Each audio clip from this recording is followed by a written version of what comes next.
दोस्तों, आज की कहानी है समदर्जी साई बहू कमाऊ हो या दहेज तो देना ही पड़ेगा। दोस्तों, कहानी शुरू करने से पहले अगर आपने हमारे चैनल को सब्सक्राइब नहीं किया हो तो कर लीजिए ताकि आपके पास पहुंचे हर नया वीडियो। सूरज लाल जोड़े में 16 श्रृंगार किए वो बेहद खुश लग रही थी। रीसा के चेहरे पर खुशी की चमक थी। आखिर दुल्हन बनना हर लड़की का खूबसूरत सपना होता है। सारा घर जगमगा रहा था। बाबूजी और अम्मा घुटनों का दर्द भूलकर दौड़ दौड़ कर स्वागत की तैयारियों में लगे थे। छोटी बुआ का उत्साह देखती बन रहा था। कौन सा लहंगा पहनना है और बालों में कौन सा फूल लगाए, बस इसी में उलझ रही थी। बड़ी बुआ भी जवाई जी की खातिरदारी में अपनी लक्ष्मी भाभी की मदद करवा रही थी। भैया हर रिवाज का नेक खुलकर मन से देना। बिटिया की शादी रोज रोज क्यों नहीं होती है। बड़ी बुआ ने चुटकी ली और भैया मुझे तो आरती की थाली में सोने की अंगूठी चाहिए, थोड़े पैसों से काम ना चले। छोटी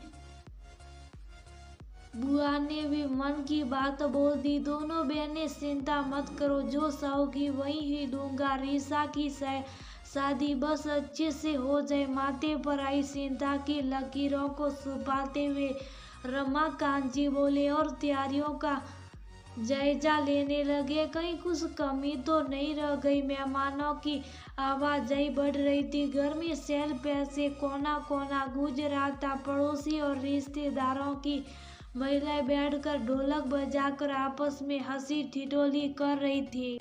रीसा से भी अब इंतजार नहीं हो रहा था। पार्लर में सज कर आई थी, उसी में घंटों लग जाए और अभी तक तो बारात नहीं आई। रीसा ने आयुष को अपने जीवन साथी के रूप में पसंद किया था। आयुष एक बड़े घराने का समझदार लड़का था। हालांकि रीसा के घर वाले ज्यादा पैसे वाले नहीं थे, पर आयुष और रीसा एक दूसरों को पसंद करते थे तो उन्होंने आपस में अपने घर वालों को बता दिया था। दोनों की जीत थी और ये शादी तय हो गई।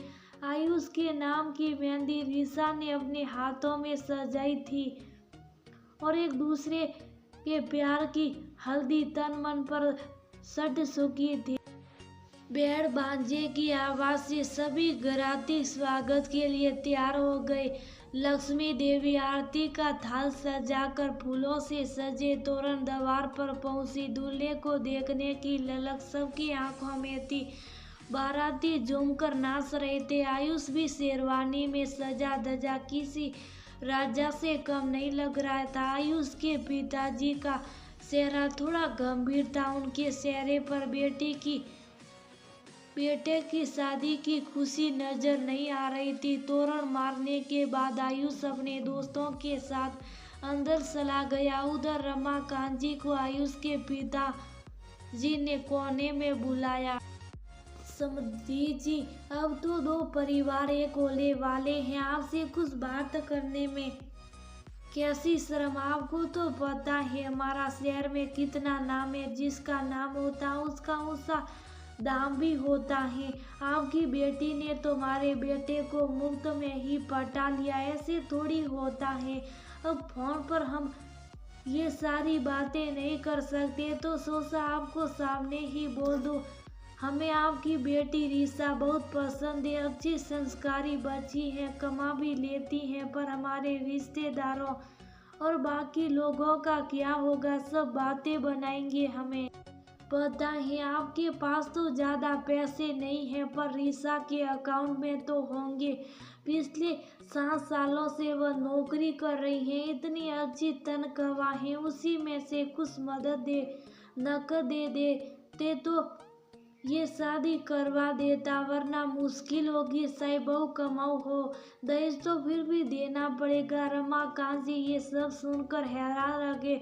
समधी जी, ये सब बातें पहले हो चुकी है और आपने तब तो कुछ नहीं कहा था, अब आप दहेज मांग रहे हैं। समधी जी, तब मैं मजबूर था। आयुष को इसकी भनक भी नहीं लगानी थी। उसे पता चल जाता तो वह घर छोड़ देता और रीसा के साथ अलग घर बसा लेता।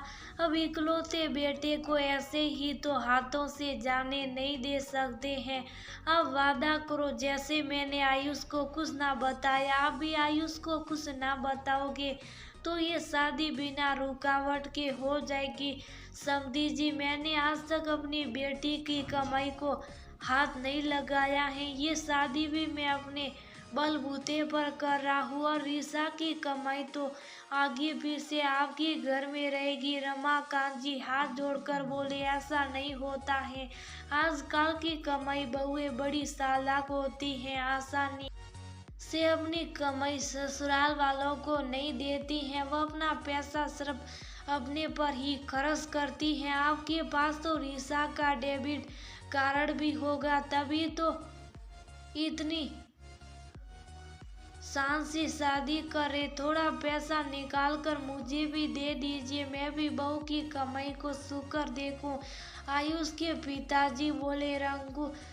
रमाकांत जी सोच में पड़ गए। आखिर वह क्या करें, उनके पास तो जो भी जमा पूंजी थी वह खर्च हो गई थी। बेटी की शादी का सवाल था, रिश्तेदारों ने तो पहले ही साथ हाथ खड़े कर दिए थे। वह चुपचाप रीसा के पास गए। रीसा, मुझे कुछ पैसों की जरूरत है, तू मेरे अकाउंट में ट्रांसफर कर दे, मैं थोड़े महीनों बाद वापस कर दूंगा। इतनी रकम सुनकर रीसा हैरान थी।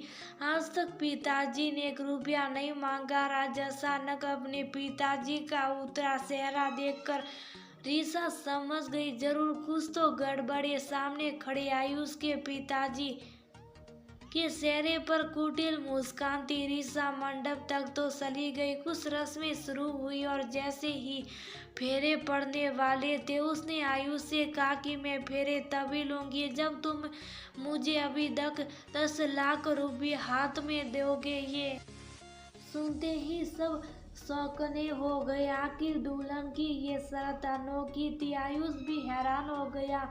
आखिर ऐसा क्या हो गया? छोटी बुआ, बड़ी बुआ, लक्ष्मी देवी और रमाकांत जी भी हैरान रह गए। आखिर रीसा 10 लाख रुपये क्यों मांग रही है?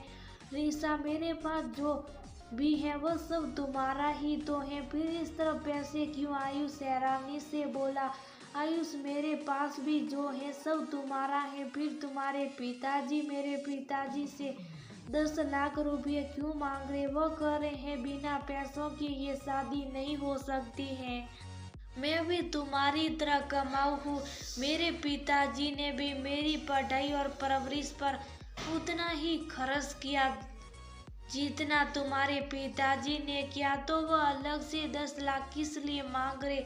आयुष, मैं ऐसे घर में नहीं रह सकती हूँ। रीसा सबके सामने ऐसे बोल देगी, ये वो ने सोचा भी नहीं था। आयुष के पिताजी की बोलती बंद हो गई। आयुष ने रीसा को समझाया और अलग घर में रहने का वादा किया। इसमें आयुष की तो कोई गलती नहीं है, वह अपने प्यार का बलिदान क्यों दे?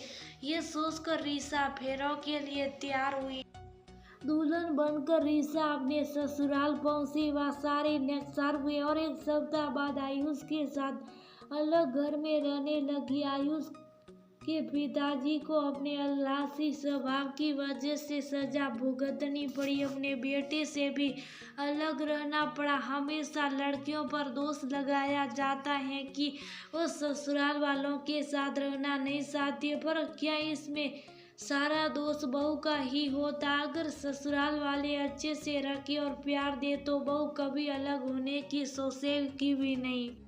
कुछ लोगों की लालची मानसिकता के कारण बेटे बहू उनसे दूर हो जाते। नई पीढ़ी की सोच बदल गई, पर कुछ लोगों की मानसिकता आज भी वही है कि चाहे बहू कमाई हो, दहेज तो देना